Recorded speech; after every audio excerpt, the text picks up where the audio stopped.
I hope everyone is having a productive and engaging experience at the Borlaug Dialogue. This is day 2. We have lots more to come. Seated among all of us, seated among our attendees, this afternoon I especially want to recognize the students and the teachers. So students and teachers, if you would please stand up and be recognized. We want to give you a round of applause.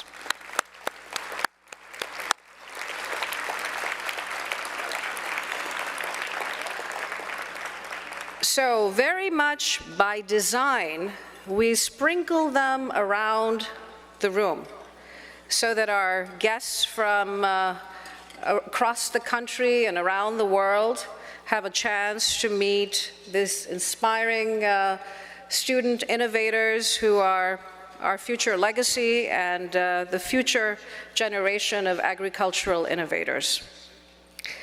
This lunch is sponsored by the soy organizations. It's a wonderful annual tradition at the Borlaug Dialogue that goes back almost 2 decades.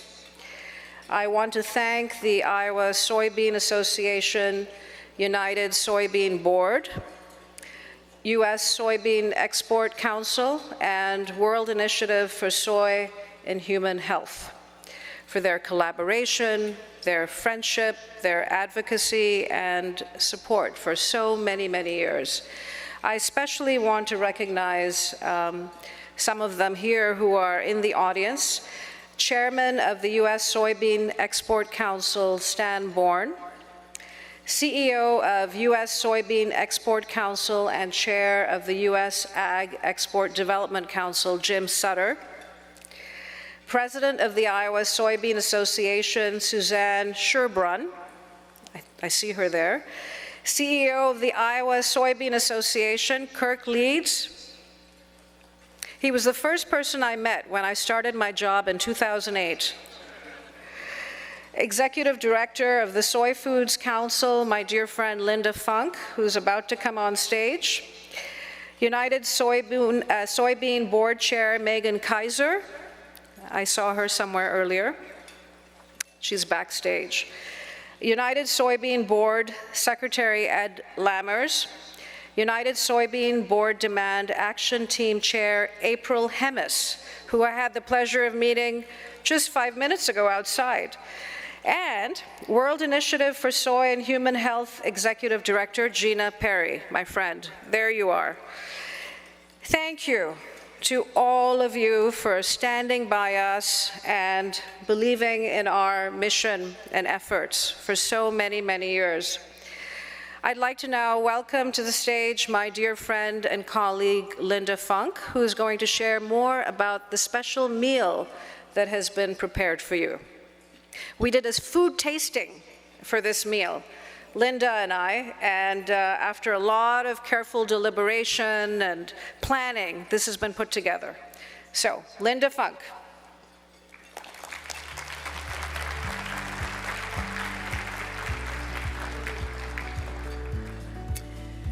Thank you, Michelle, for those kind words, and thank you for making this panel a reality. And a really huge, big personal and professional thank you for you being such great friends with the whole soybean family. The soy family is pleased to sponsor the lunch today. The Soy Foods lunch demonstrates the versatility of soy protein as well as the great tastes that are created using soy protein. I say tasting is believing. We've heard this morning about how important nutrition is, and soy protein is a nutritionally dense plant protein with many, many health benefits. I like to say it's the preferred plant protein because of its nutritional profile, the many benefits, and its availability. It's easy to incorporate into everyday meals as demonstrated today, and it pairs perfectly with meat. Whether combining meat with soy or serving soy as a side dish alongside of the meat, as today, it is a perfect way to enjoy soy protein. Today you've had the opportunity to have a lovely green salad with edamame in it, And the dressing, the French dressing, actually had silken tofu in it. The butternut squash has tofu mixed in it and served alongside of the turkey. And when you get to that luscious dessert, you'll be thanking us. It's silken tofu combined with lemon curd. It's a very light and refreshing dessert. We hope you enjoy the lunch featuring versatile, healthy, and delicious soy protein. Now it's my pleasure to invite Dr. Jacobs-Young, the USDA Undersecretary for Research, Education, and Economics, and USDA's Chief Scientist, to introduce herself as well as the panel. She'll be the moderator of the panel, Sustainable Solutions for Every Life, Every Day to Harness Change. Please welcome Dr. Jacobs-Young. Well, hello, and thank you, Ms. Funk, for that introduction, that brief introduction. I appreciate it. Good afternoon, everyone. I'm eager to get right underway, so thank you all for joining us. Now, joining me on stage today this afternoon, are 4 people who, with different perspectives and experiences and insights. So this is going to be a great conversation on our topic. First, Ms. Meagan Kaiser. Ms. Kaiser is the chair of the United Soybean Board and a Mississippi or Missouri, forgive me, That's okay. a Missouri soybean and corn farmer. Dr. David Samveasna, I've been practicing that, is an aquaculture specialist from Cambodia on the American Soybean Association World Initiative for Soy and Human Health. Dr. Sergio Rodriguez is the president of Zamorano. Close enough, right? No, I didn't. Zamorano. My Georgia dialect is not working with me today. And Zamorano is one of Latin America's most prestigious ag schools, and so we're so happy to have you. Ms. Rebecca Middleton, Chief Advocacy and Engagement Officer of the World Food Program. So welcome to you all, and thank you for joining me today. We have a wide field of discussion, and we're here to discuss harnessing innovation, adaptation, and diversification to improve systemic resilience and sustainability as we nourish all people. U.S. food and agriculture's potential to solve global challenges like global food security and nutrition, and to explore transformative solutions to achieve a sustainable, equitable, and nourishing food system. I'm particularly interested in touching the Borlaug's dialogue's theme of harnessing change throughout our discussion, and in addition involving as many sub-themes as possible: resilience, innovation, empowerment, mobilization, nourishment, and regeneration. So let's dive right in and talk about one of my favorite topics, food. Secretary Vilsack talked with us yesterday about food security and nutrition security. So the idea that we not only need to grow enough food to feed the world, but we also need to grow and process nutritious foods. So Meagan, as a farmer, you're on the front line, so to speak. Talk a bit about your role harnessing change to meet the world's growing need for sustainable protein.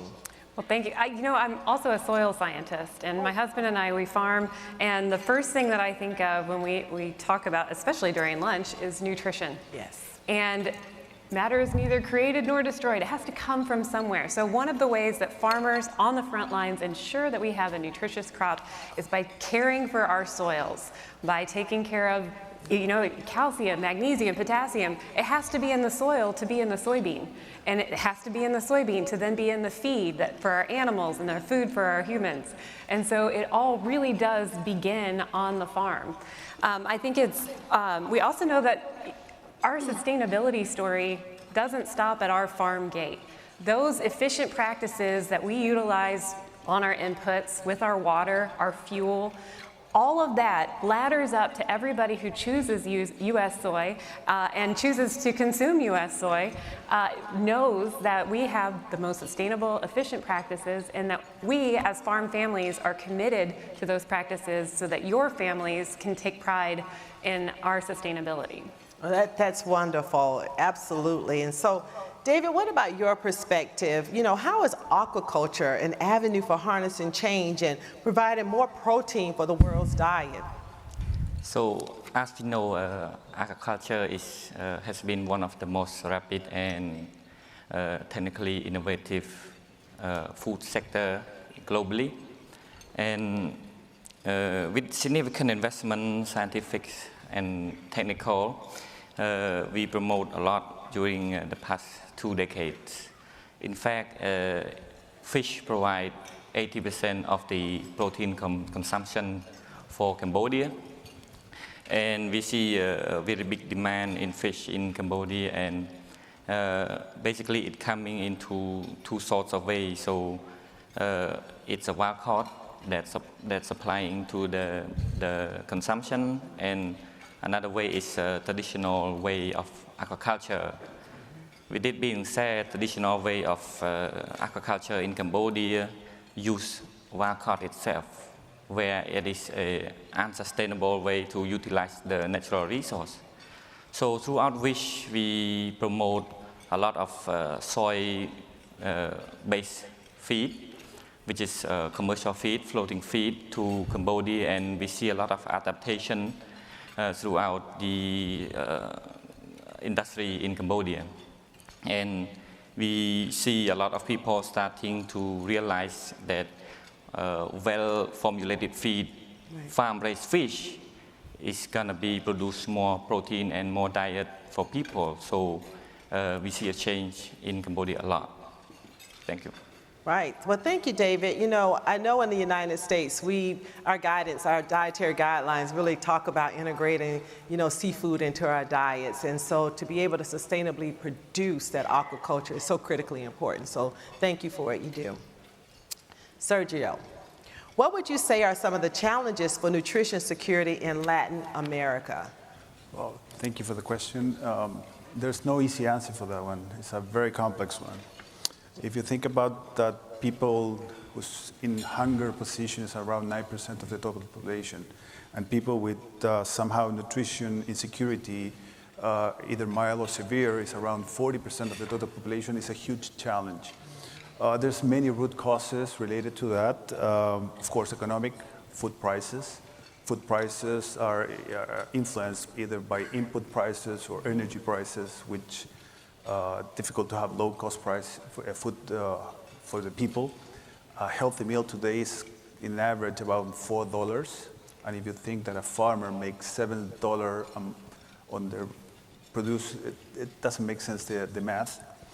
Also, food waste is a huge issue in the region. Market efficiencies, either cost or transparency related to how markets operate in the region. So that's another challenge over there that would make food more accessible in a more timely manner. Of course, climate change, either for drought or excessive rains, very concentrated in a small period that affects all the farmers. And low productivity on the hand labor.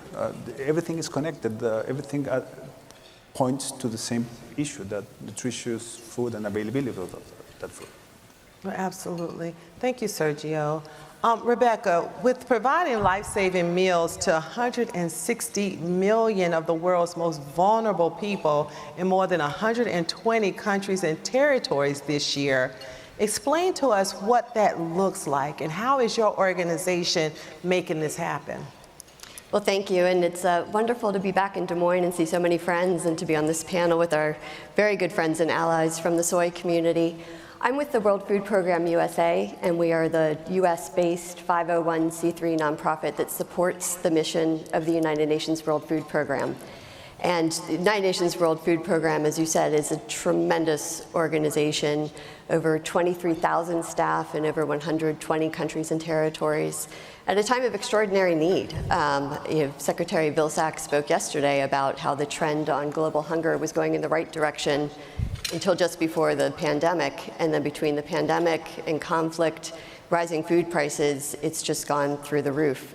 345 million people around the world are food insecure, with over, unfortunately, 340,000 facing famine. So it's really a critical time. But the World Food Program does amazing work, and I think many of you know that they focus both on saving lives and changing lives. And it's exciting with the themes of this year's World Food Prize and Borlaug Dialogue to be able to talk about both of those. So around the world, they work at areas of persistent need, places where there is not enough access to nutritious food on a regular basis, as well as places impacted by natural disasters. Afghanistan, you've seen the earthquakes in recent weeks that unfortunately haven't gotten much news, and then also places with man-made conflict.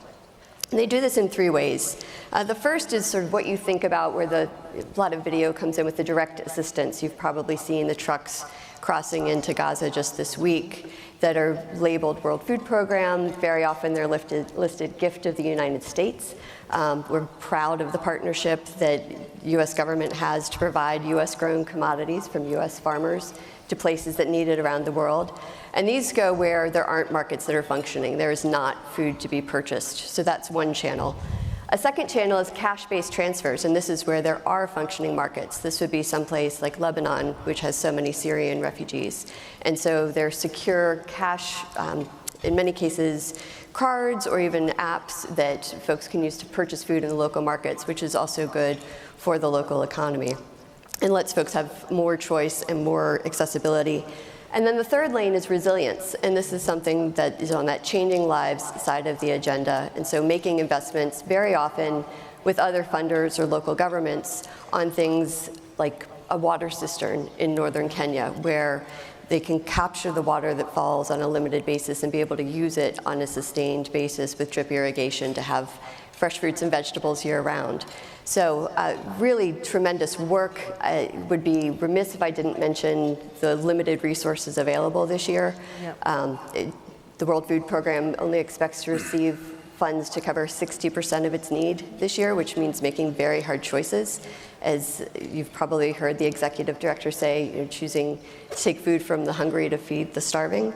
And she's actually in DC right now talking about some of those needs with policymakers, but really appreciative to Secretary Vilsack for his announcement yesterday on the $1 billion out of the Commodity Credit Corporation for global humanitarian needs. That is very, very much needed. So I'm going to go a little bit off script right now. I want to ask you, you got thousands and thousands of people all over the world. We have a lot of students in the audience today, and I talked to them this morning. Do you need technical people? What type of disciplines do you need when you start talking about innovation and STEM and feeding all of those people? Sure, all sorts of skills. I mean, people with farm skills, people with technical skills, people with language skills. That's one of the biggest things if you're interested in anything in the UN system. Second language, in addition to English, would be very valuable. But also a passion for the mission. I think that that's almost as important as any specific hard skill. There are jobs available that would match up with pretty much any degree, but having that passion, that commitment, that heart. Many WFP employees and UN employees generally spend time away from their families because they are so committed to the work, and we're all grateful for what they do. Well, the good news is I met a lot of passionate young people this morning and last night, so I think we're in good shape. Great. Now, listening to all of you, it's obvious that ingenuity and creativity are tools that we need to harness change. And so let's talk a little bit about innovation, one of my favorite topics besides food. So David, I read with interest that your family fish hatchery was the first in Cambodia to introduce an in-pond raceway system developed by the World Initiative for Soy and Human Health. Tell us about these raceway systems and the value they bring to fish farmers. Yes, so my family really fortunate to have working with fish. So at that time, WISH introduced us this climate smart innovation where we thought that is impossible for Cambodia because it consumes a lot of electricity. But throughout the year, we managed to cut down the electricity costs because it's the system where we creating a high concentration oxygen inside the container where we raise fish up to 4 times of the yield comparing to a normal pond.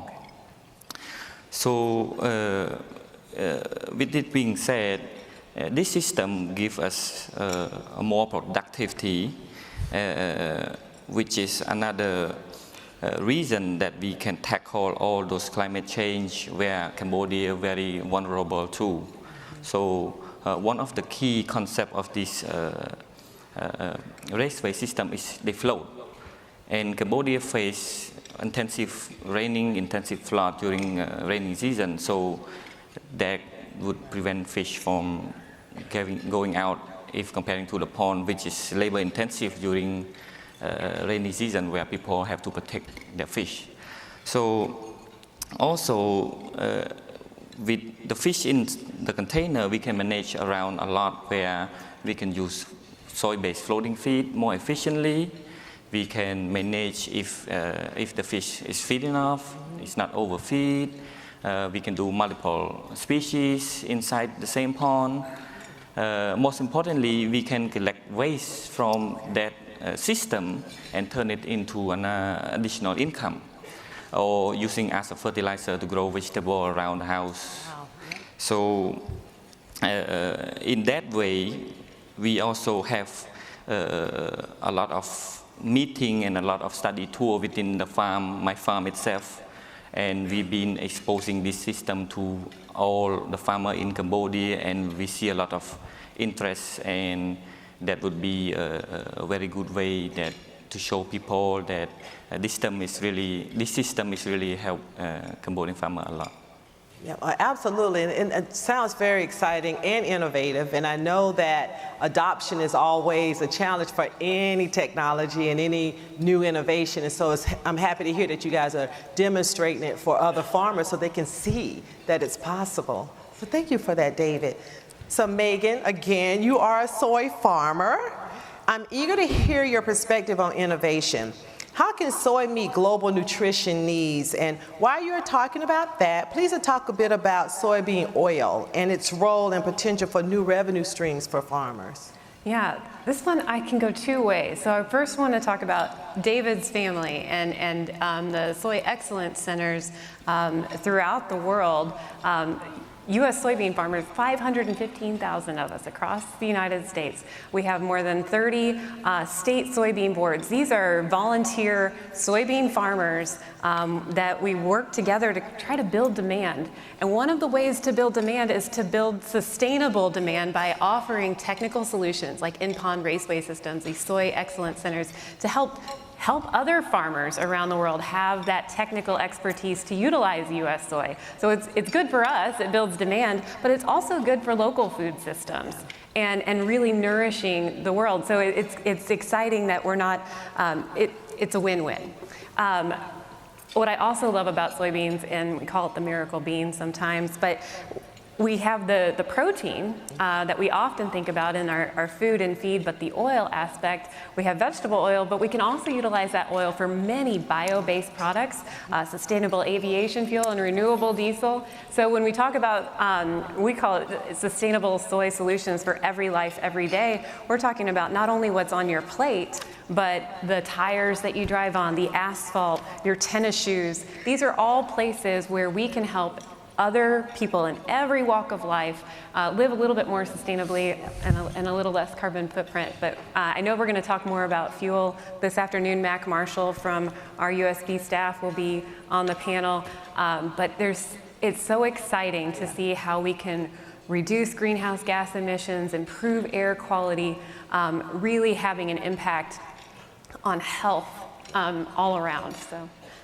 Very exciting, and I'm really excited about bio-based products and helping the airline industry meet their goal of 36 billion gallons. Yeah. And so I think there's going to be a lot of conversations happening over the next few decades. So Rebecca, I think many challenges that we are facing require an all hands on deck mentality. We just heard a little bit about that. So the World Food Program is a hub for collaborations and partnerships. Can you talk a little bit about leveraging partnerships? Because it sounds like you have a very complex job and mission. Talk a little bit about how partnerships play in that. Well, partnerships are absolutely key on every single level. So if you go into the field and you see the World Food Program's work, they're almost never by themselves. They're with partners from the NGO community, they're with partners from the local community. And as you probably know, the World Food Program has to be invited in by a country to provide services in the country as well, so the governments are also partners. On the corporate side, there are a ton of corporate partners, some of whom are sponsors of this event as well, who provide not only financial support, which is very much needed, but technical support. And so helping the World Food Program figure out the best way to get product from one place to another, how to make sure that those cash-based transfers are secure, how to make sure that we have the best window into what do things look like, where's the need going to be due to drought. So corporate partners are absolutely vital, both, again, appreciate the financial support, but the technical support is absolutely critical. I personally appreciate all of our partners in the education and advocacy space, talking about the great work that the World Food Program does around the world, but also the need for donor governments to continue to support that work. And then, since I'm with our friends from the soy community, I want to give just a couple of examples of how they, as one of our many ag partners, really lean into this work. One is just very straightforward on some of the commodity-based assistance. The corn-soy blend is in high demand everywhere that it's used. I most recently saw that up in northern Kenya, and it was just, everybody loves it. They love what it brings into the mix for the basket. Also, vegetable oil is very much needed and very in demand, as you can imagine. Also, I know the soy friends have been working to get a soy-based solution for the ready-to-use supplemental food for places where there might be peanut allergies or just more culturally acceptable. And so I think that's a really exciting example of both partnership and innovation. And then also what you talked about earlier as far as training folks, smallholder farmers, folks with entrepreneurial spirit on how you can use soy and improve technologies around that for greater yields. Again, that changing lives aspect of the work is so vital. And then finally, just the partnership in telling the story about the work that we do together, the work that's needed, and the role that each one of us can play. Yeah, wow. Yes, absolutely. I think that, one of the things I've learned in my over 20 years in USDA, sometimes when we have to go in an emergent situation, like you talked about, we can't count on infrastructure, we can't count on everything, so we have to be so innovative and creative in how we find solutions. And I imagine that having those partners coming together, bringing strength to strength, really helps meet success of the mission. So thank you for that. Sergio, now you are harnessing what I think of as our greatest source of strength and innovation, young people. I love young people. So Zamorano's partnership with the Soybean Excellence Center is one example. Tell us about the partnership and other efforts to educate young people and early career professionals. Yes, we are thrilled to be the partner of USEC in the region, in Central America and for South America. We are a very good platform to develop all this innovation, technologies, knowledge. Although we have been talking about partnership, we are hands on the ground to do and deploy all of this. What we're doing there with the Soy Excellence Centers, basically we're connecting excellence with agriculture in a practical way. We are somehow connecting science to applied productivity, and which is significant considering the region and the complexity of the society over there. This program is focused on young professionals who are starting their careers or just a couple of years of their development. And we are getting a huge traction and we are getting a huge momentum. This program was established in 2021 and we had only 58 students. This year, we have students from 13 countries, more than 200 companies has adhered to the program, and we have taught over 2,500 students. Wow. So it's a tenfold or more in a couple of years. So that's the muscle that these programs brings to the region, and we are super happy to be there. And everything, and the key for success is what you were mentioning, is based on collaboration, based on trust among partners. It's bringing different points of view to the tables and growing together. That's the thing. And this is answering, from my point of view, it's answering a deeper question, is how we make agriculture cool again for young people. Yes. I like that. It is cool. Yes. It's got to be cooler. Cooler. So USDA is putting our money where our mouth is for youth development.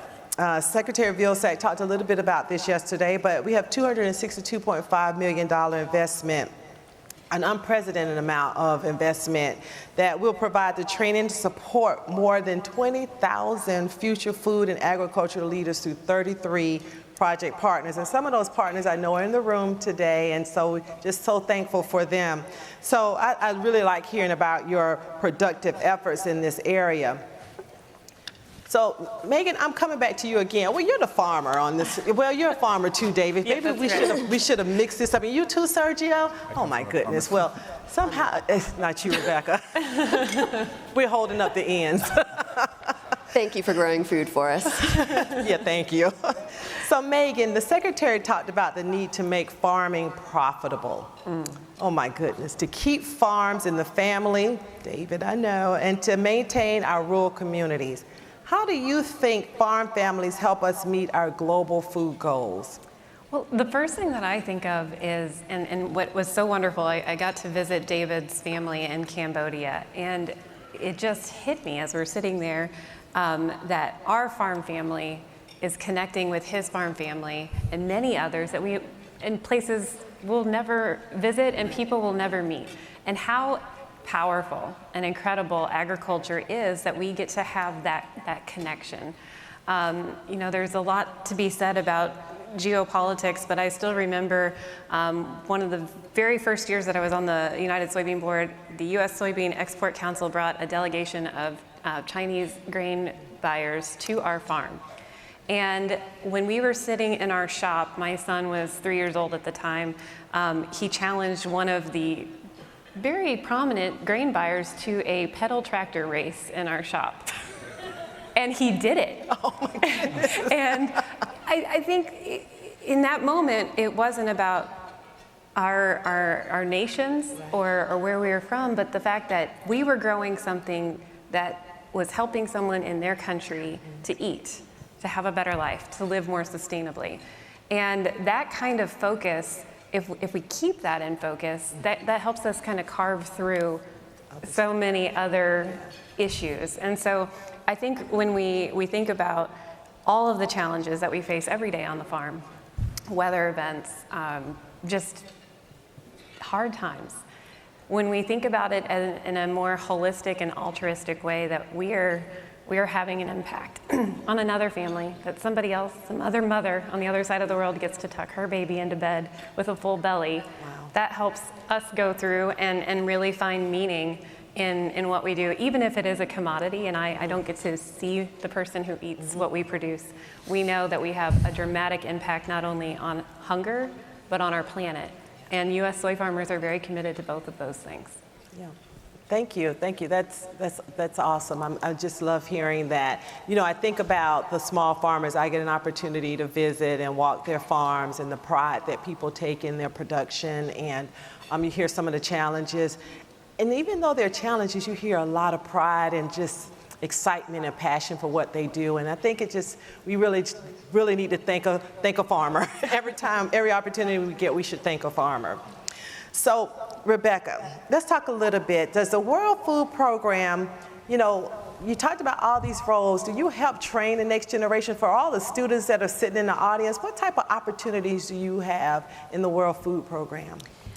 Well, I mentioned some earlier, but I'd love to focus on some of the work on the Changing Lives agenda that the World Food Program is doing in the countries in which they're working, and very often with some of their beneficiaries. So I'm going to tell you about two young men that I've met in recent travels. The first was in El Salvador, and this young man was part of a community that had benefited from a solar-powered well. And you think that's a fairly simple thing, but what this ultimately meant was that they were able to get water year-round for their crops and produce a variety of fresh, nutritious, diverse vegetables in particular that they were using for their own needs and then also selling into the community. And we had this wonderful cooking demonstration. I can still think about some of the food that we have. It's amazing and so tasteful and so just lovingly made. And I was talking to this young man and asking him about what this program had meant to him. And he said a lot of his friends from growing up had migrated because they didn't have a path to provide for themselves and their family. But because of this program, the well, the water, the irrigation for the field, the crops that then could be sold for additional income, he was staying because he wanted to stay. This was his home with his family, and that was just so powerful. Wow. Another example was in Kibera in Nairobi, Kenya. And this was just last year. I was there with some congressional staff, and we were able to see some of the work done by the World Food Programme's Innovation Accelerator. And innovation, I think, sometimes is a little bit of an intimidating word. You know, you think you need to invent the next Google, right? It doesn't have to be that complicated. And so what the World Food Programme is really doing is finding, in some cases, very simple solutions, but then applying them in the context in which they work and taking them to scale. So this program in particular does computer skills training for youth in Kibera. It's a Food for Assets program. You know, they work and get this training. They receive food for themselves and their families, but then very often with the skills that they've developed, they're then able to get jobs and no longer need help from the World Food Programme or other NGOs. And my favorite person I met there was a young man who started as one of the trainees when he was a teenager and now is the manager for the entire program. Wow. And so it's really extraordinary to see the power that even just a small investment in something that seems fairly straightforward can really have a transformative change. Yeah, so changing lives, that's amazing. I bet you get excited about all of this. I'm getting excited just hearing about it. The work we do, you can just see real impact. You know, it's hard to not get excited about agriculture. So David, you started working for WISH's USDA project at age 23. Do you see aquaculture as a promising career opportunity for other young people? And I think someone said yesterday, those of us who are young at heart. Yes, of course. As a younger generation myself, I see a very, very good opportunity to start involved not just aquaculture, but in agriculture in general. So I would like to share a story myself. As when I was freshly finished from school, got my degree, I was do a lot of internship during my school, and then meet WISH program, where we experiment on soy-based feed, on poultry and swine production. That is kind of my expertise as a veterinary medicine. During that year, I was looking at the Cambodian trends of aquaculture because my family already started the aquaculture business. I observed that when we look at the statistics number, we see Cambodia consumes around 63 kilograms of fish per capita per year, and only around 1.3 kilograms of that is aquaculture product. So I see a big gap between the demand and the supply of aquaculture product. So that is where I shift into the same organization, WISH program, but in aquaculture sector, aligned with my business, family business, so I can help myself and help others.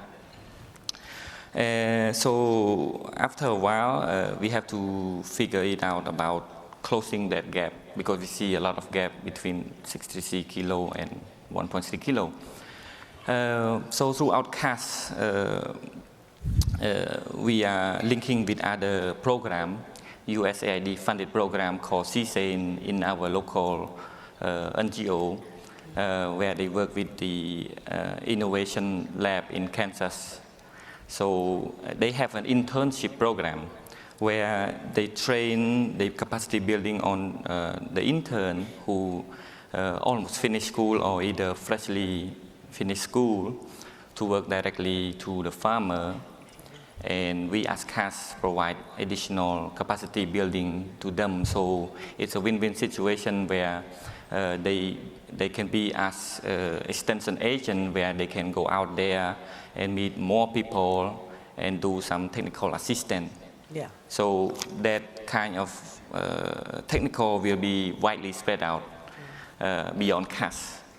Another thing that I see a good opportunity for younger people is Cambodia launched a Cambodian Aquaculturist Association that is fairly new to Cambodia. But right now they are working on what we call Cambodia Task Force, where we collect all those technical people, younger people together, where they can communicate, where they can share the experience, the technical field work, and news and job opportunities. So all those younger people can just stick around and listen, so they can indirectly or directly absorb that kind of aquaculture sector. And of course, as a younger people, we tend to expose to more new technology and innovation. Of course, we need younger people in this sector. Hey, wait a minute. Well, absolutely, I love that. You know, when we think about, you say you're a veterinary medicine doctor, right? And so you made a conscious decision to go back to your family aquaculture farm. Yeah, I'd like to hear a little bit more about that, you know, why? You know, like what helped you decide that that's what you were going to do? Because you had a lot of options before you. Why did you decide to go back to your family farm? So basically, at that time, I was not gonna, it's a dilemma between animal science and animal veterinary medicine. So my thought is just if I understand the root cause of disease, the root cause of the production side, so whatever animal, sometimes it supply the same. The principle is quite the same in terms of production side, in terms of technical point of view.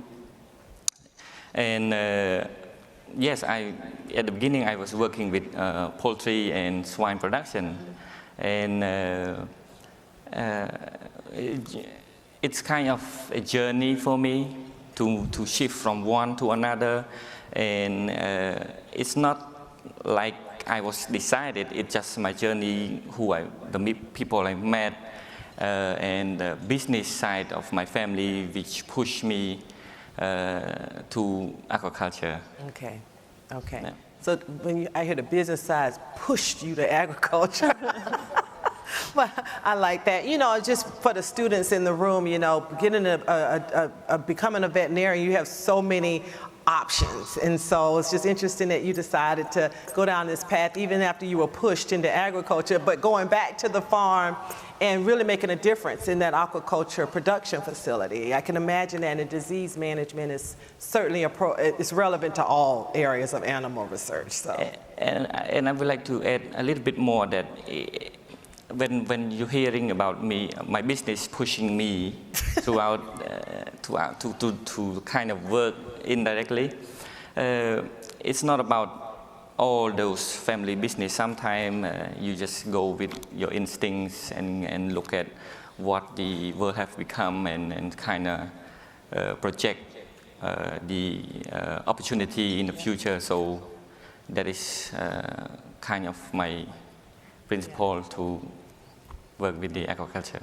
Yeah, well, we all are working to integrate more seafood into, most of us, into our diets based on the dietary guidelines. So I think that was a good bet.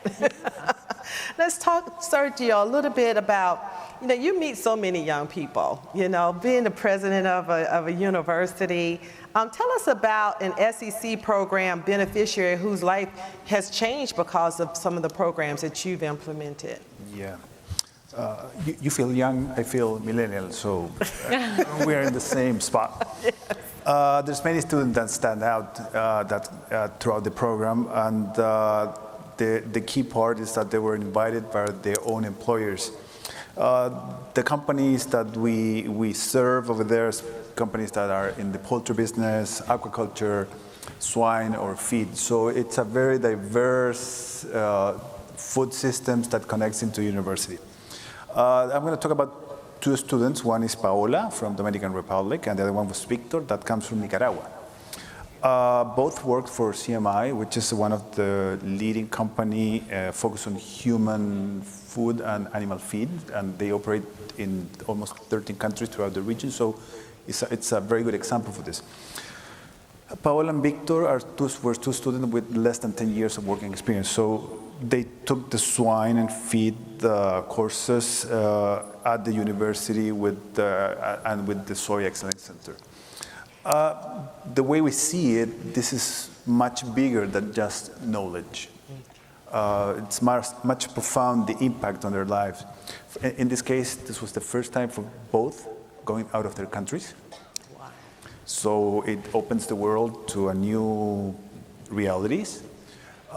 Second, they build a network, and innovation comes from lateral conversations, finding that problem and hearing input from other people.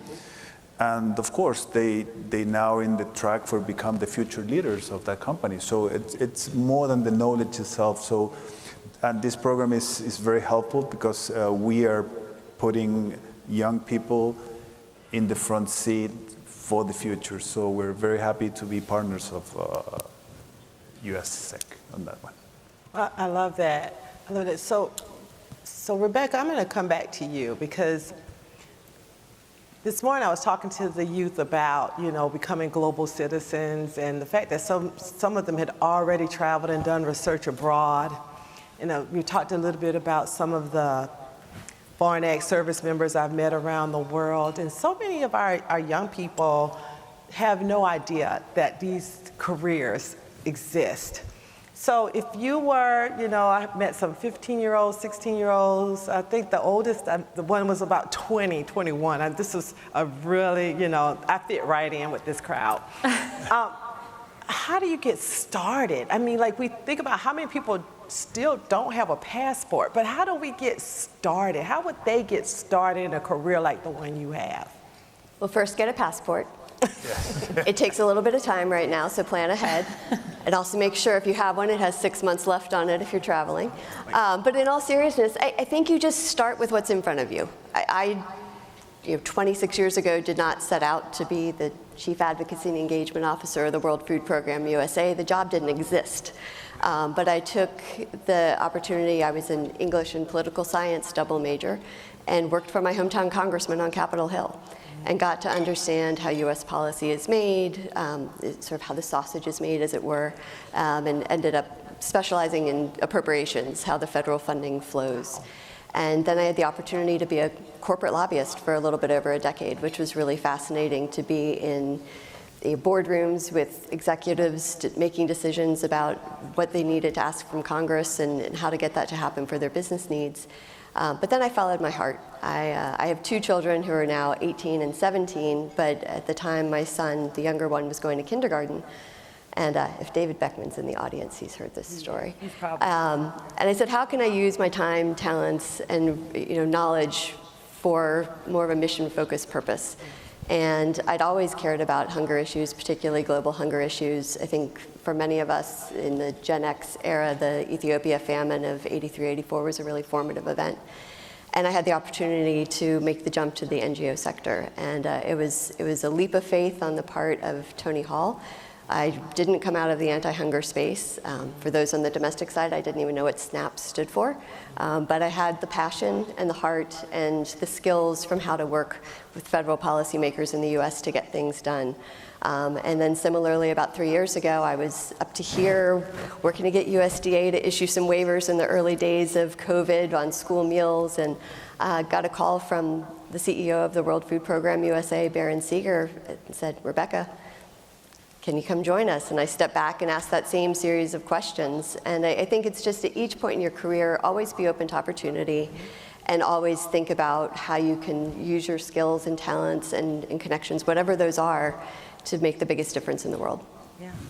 Could I add to that just a little bit? Because absolutely. I think especially for young people, there is literally nothing that if you are interested in something, there's probably an application in agriculture. I think about computer software. We need you. Come to agriculture. Come help us figure out how to make better data-driven decisions to make us more sustainable.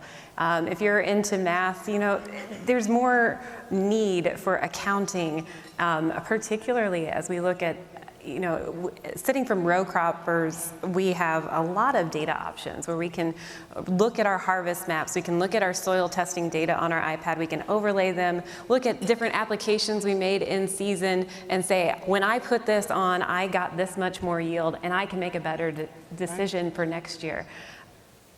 We need more of that in some of the other areas of the world. Even almond production doesn't have that kind of tabulation that we use in row crops. So there's so much opportunity, especially for young people. And I think it's more likely that you will, and then food is medicine, and feed is medicine.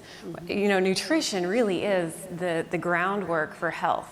And so whatever area you're looking at, there is a place for you in agriculture, and we need all walks of life. Absolutely, Sergio. Yes, can I, on top of what you're saying, let me share an example that happened last week. I was visiting some entrepreneurs that are currently working with NASA, mapping Mars, imaging Mars. And from that technology, they're having an application for agriculture. So from one science space, we're bringing new technology into our space, which is amazing. So it's a broader space than just growing it. We need more people, more minds from different mindsets, different ways of looking at things. So it's super important for us. Yeah. So I'd like to say, we love our farmers. And at USDA, you don't have to be a farmer to help a farmer, because we have so many opportunities every day to make a difference.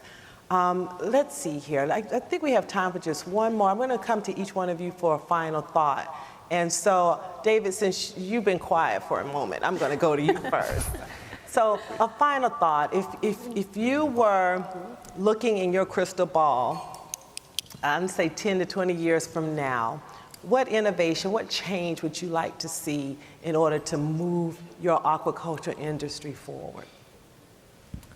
So for me, basically, is one thing is we need to promote the aquaculture industry or aquaculture product by using more and more sustainable feed and sustainable innovations throughout the entire Cambodian community, because we see people is adapting to new technology, but we still have a limited way of to get to those people sometimes, because they've been doing 20, 30 years, so we just see a lot of development throughout this past 5 years or 10 years.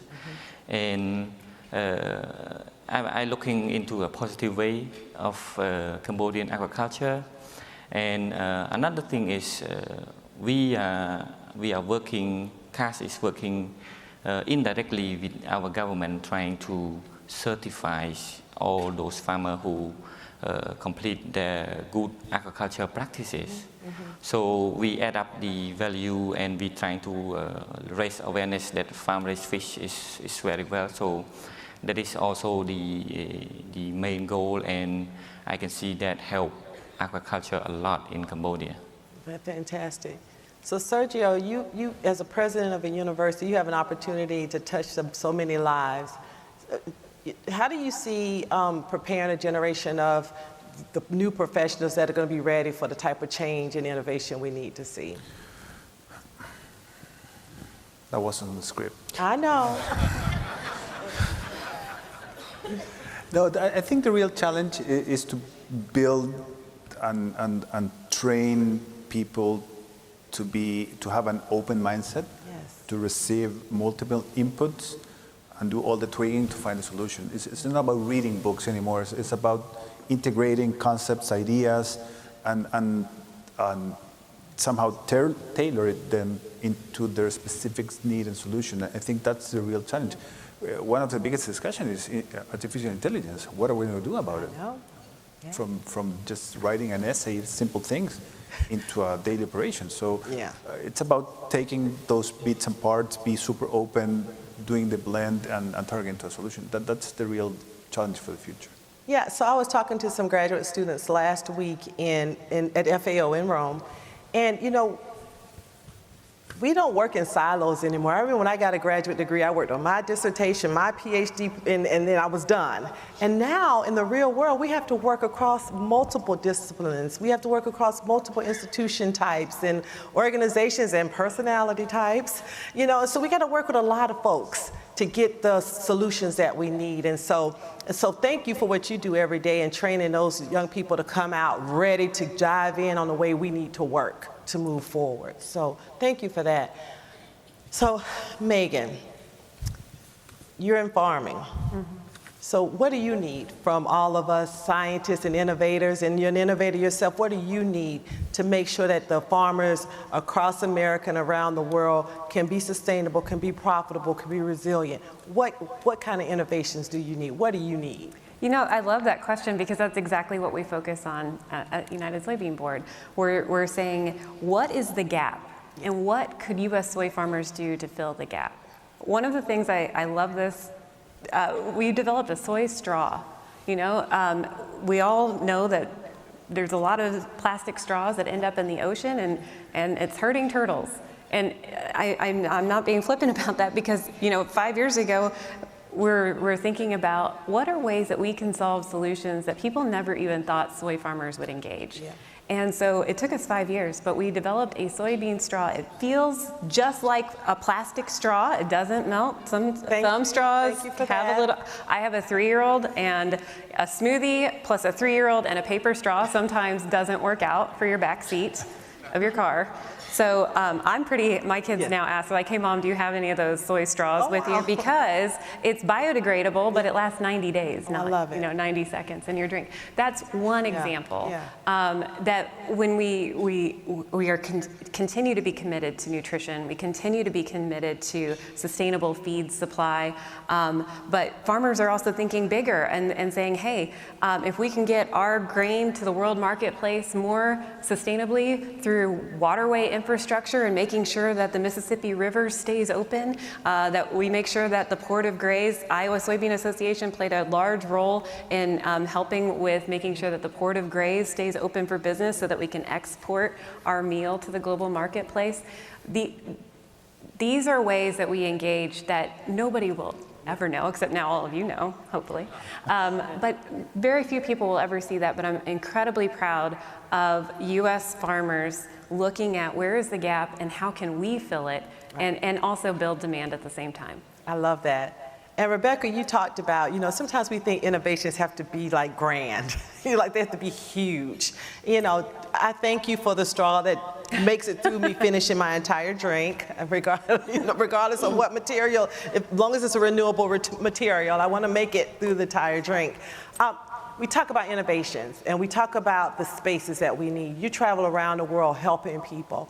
Do you have any final, maybe comments on what type of change and innovation you want to see in the world that you deal with every day?